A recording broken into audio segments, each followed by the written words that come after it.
Trump demand unconditional surrender from Iran as US, Israel escalates attack.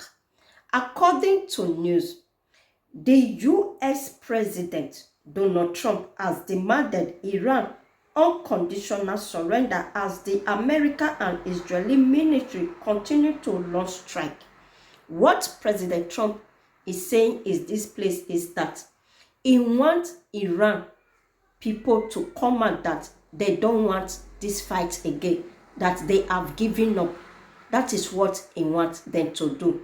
Whether they want to come out publicly to announce to the whole world that we have surrendered, we don't want to fight with US and Israel again, or they want to do it codedly, he did not care. All he wants is that they should just surrender to stop fighting. That if they did not surrender, that US and Israel is going to be attacking Iran back to back to the extent that Iran will lose everything. They will not have anything again at all.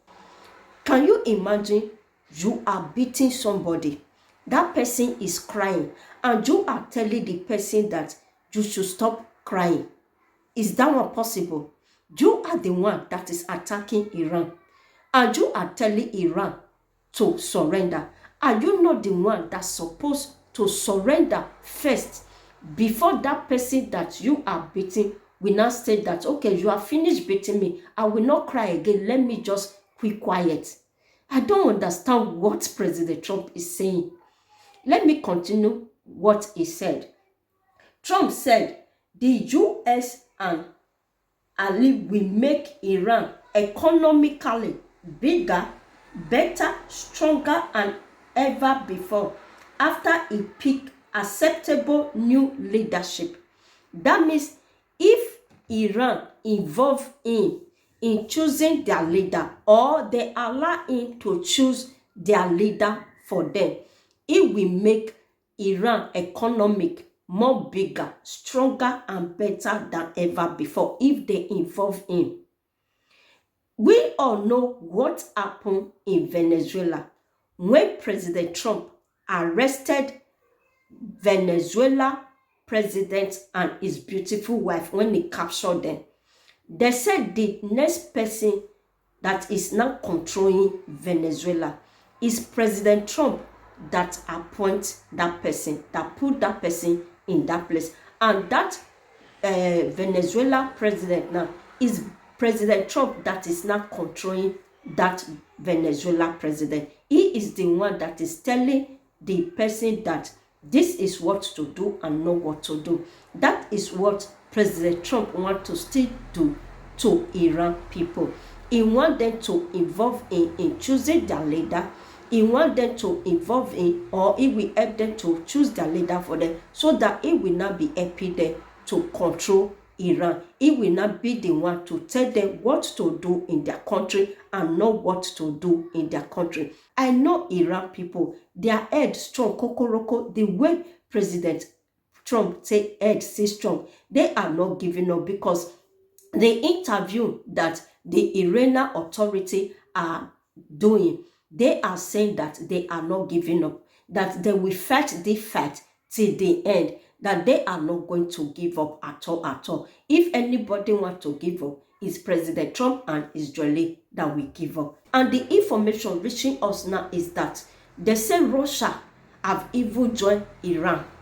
Russia did not just come out that I'm involved in this matter. Russia is now the one that is giving Iran information where US military is.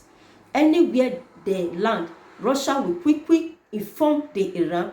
That is how the Iran is now attacking the US military, giving the US military back-to-back attack. Just take a look at this video.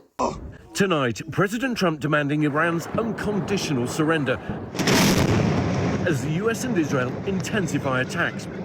And in an alarming new development, sources telling ABC News the US believes Russia has been providing Iran with the locations of American troops in the region, including aircraft and ships.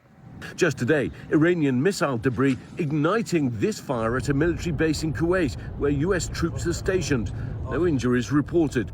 The White House trying to downplay the impact of Russian interference. It clearly is not making a difference with respect to the military operations in Iran, because we are completely decimating them. But in another sign of potential escalation, tonight 3 US officials telling ABC News the Army abruptly cancelling a major training exercise for a unit of the 82nd Airborne Division that oversees deployments.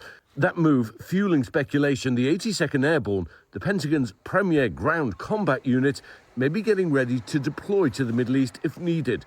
But officials stress there are no orders to deploy right now.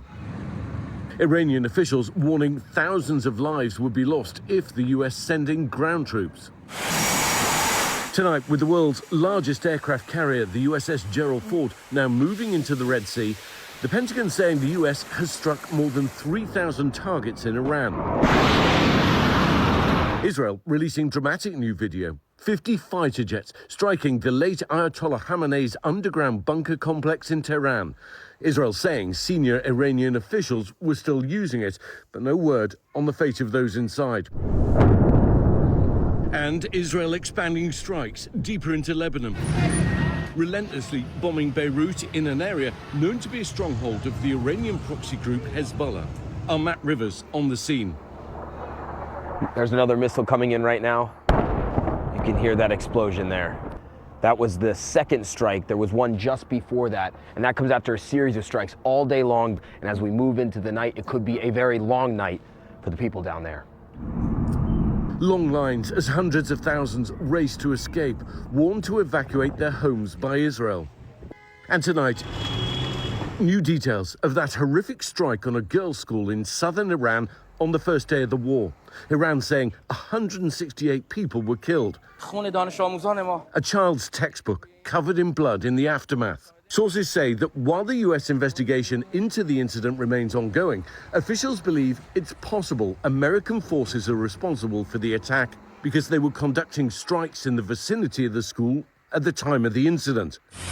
Retired Master Sergeant Wes Bryant, who works in the Pentagon office that assesses civilian casualties, telling ABC News he believes the building was targeted. I could tell immediately that this compound was deliberately targeted. I know since we've seen at least 7 different target points that were individually targeted by munitions within this compound, very clearly. Israel says its forces weren't operating in the area. But 6 days since the attack, the US still looking into it, saying it would never deliberately target civilians. We, of course, never target civilian targets, but we're taking a look and investigating that. And for the first time tonight, we're seeing the moment a Kuwaiti warplane shot down an American F-15 fighter jet in video posted to TikTok. Flames shooting out of that US jet as it spiraled to the ground. One of 3 F-15s shot down the same day by friendly fire. Both pilots ejecting safely. Thank you for helping us. And tonight, relief for some Americans still stuck in the region. The US chartering a New England Patriots plane carrying hundreds of Americans home. Overall, at least 24,000 US citizens have left the Middle East since the war erupted. David, the president demanding an unconditional surrender from Iran, something the regime's unlikely to agree to, amid growing concerns about how much intelligence Russia's now giving to Iran to help target American forces. David. Ian Panel leading us off here again tonight. Incredible reporting all week long, Ian. Thanks. What did you think about this video? Do not forget to leave it in the comment below, and not forget to share, like, and subscribe. As you did that, thank you and God bless you, and I will see you in my next video.